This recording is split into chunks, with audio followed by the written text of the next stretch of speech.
This work is highly sectionalized, often with silences separating the sections, and within each section, highly repetitive.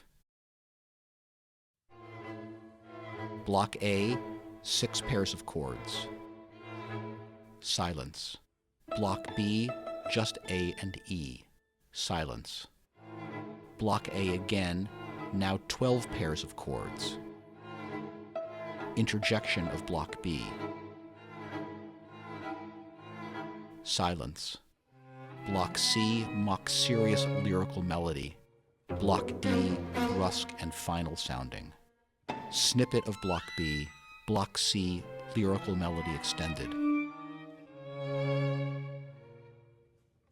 Block D to close out the section. Block A sounds trudging, limping, heavily laden. It consists of 2 chords of the same type. Both are 0, 1, 5, 6.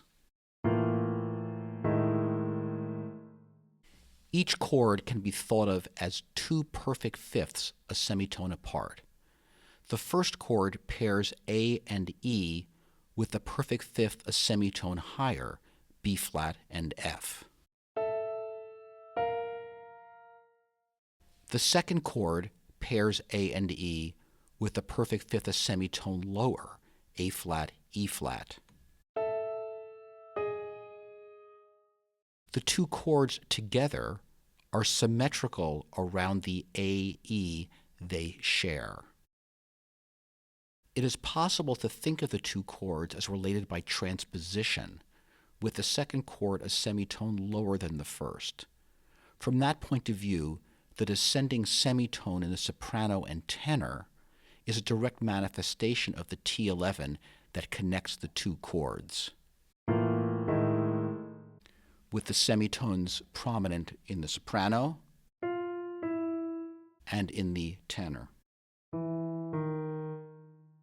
But it may be more productive to think of them as related by the inversion that exchanges and retains A and E. In that sense, these 2 chords together establish A-E as a stable structural perfect fifth, one which is literally central in the passage. Everything balances around it. A-E with notes above it, A-E with notes below it.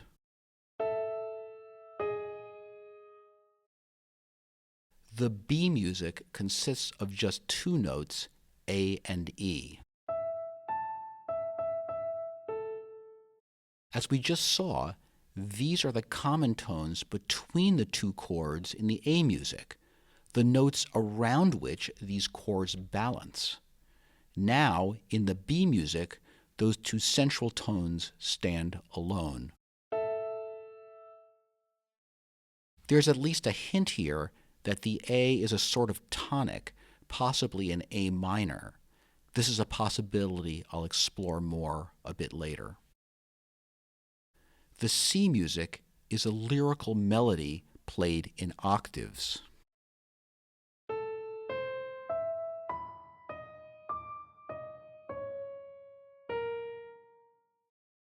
It contrasts sharply in mood with the earlier music, especially with the alternating chords in the A music.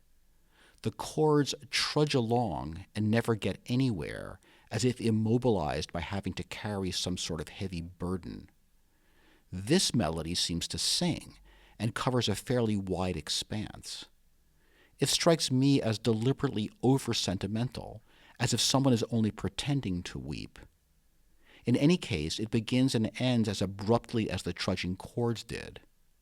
And it has another affinity with the trudging chords, namely an orientation toward the perfect fifth A-E and toward a sense of inversional balance around those notes. We can hear the passage in relationship to a wedge centered on A and E.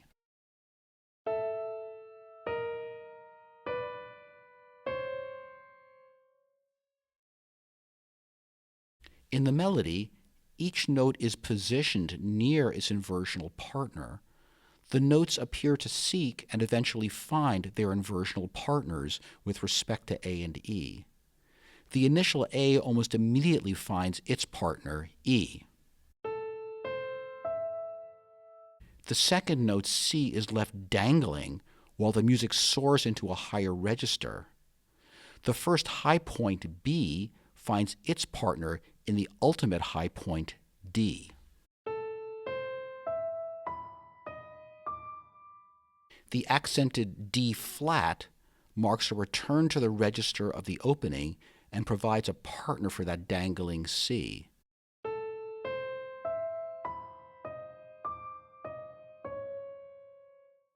Only the twice stated E flat is missing a partner, which it finds at last in the terminal B flat.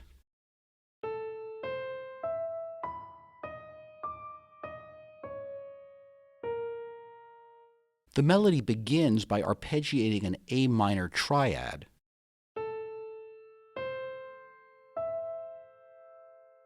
Another hint of that tonality, and it ends on B flat. That will become important in just a moment.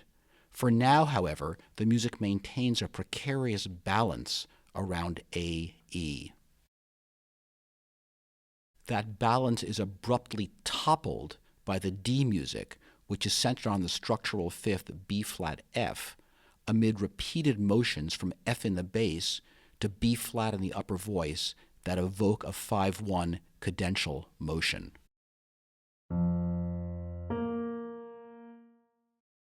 Of course, the B flat is always dissonated by the C flat that invariably sounds with it.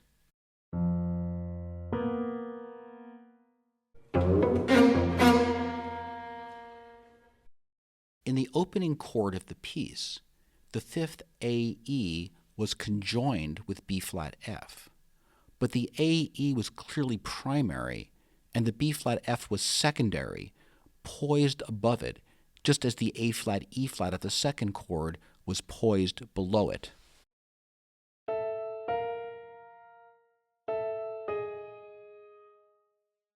Then, in the music that followed, AE was maintained as both a centric focus and as an inversional fulcrum around which other elements balanced. We heard AE alone in block B, and we heard AE as the inversional center in block C, which also began with an A minor triad.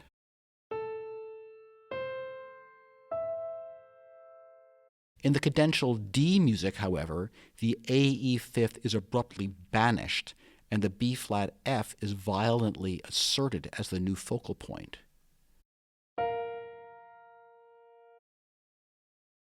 This may seem a strange way to end a passage.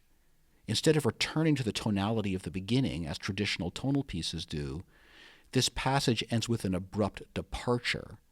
Instead of a reassuring return, we get a sharp kick in the rear end, and the door slams behind us.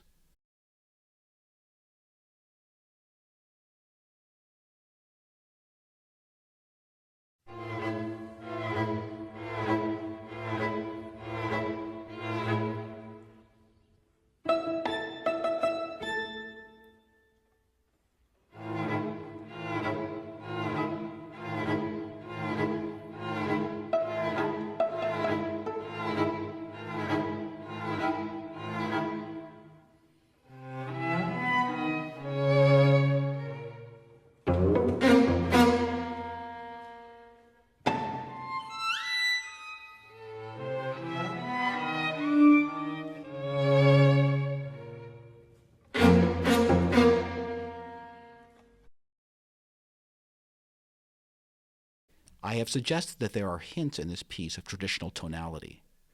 We might take those hints and try to reconstruct a hypothetical normalized tonal progression that might be heard to underlie Stravinsky's passage. Beneath the two-chord progression of Stravinsky's A fragment, I imagine a simple 5-6 or 5-3 to 6-4 motion above a stationary A. I'm hearing Stravinsky's melodic F-E as the familiar seufzer or sighing figure that resolves scale degree 6 to 5 in minor. This becomes this. I imagine Stravinsky's B fragment, with its leaps from E to A and back, as suggesting a simple 5-to-1 progression in A minor. This becomes this.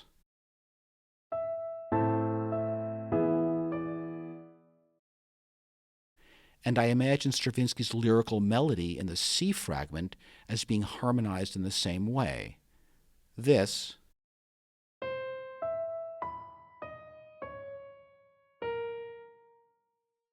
becomes this.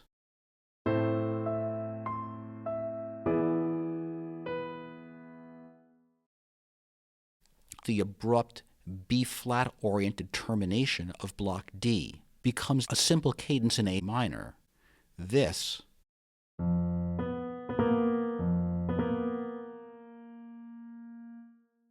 becomes this.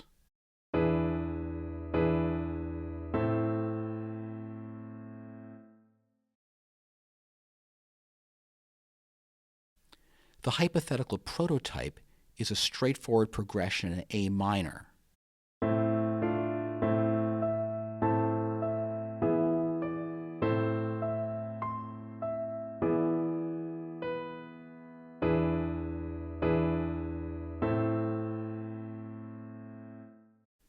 In relation to this hypothetical prototype, Stravinsky's actual composition is a radical transformation.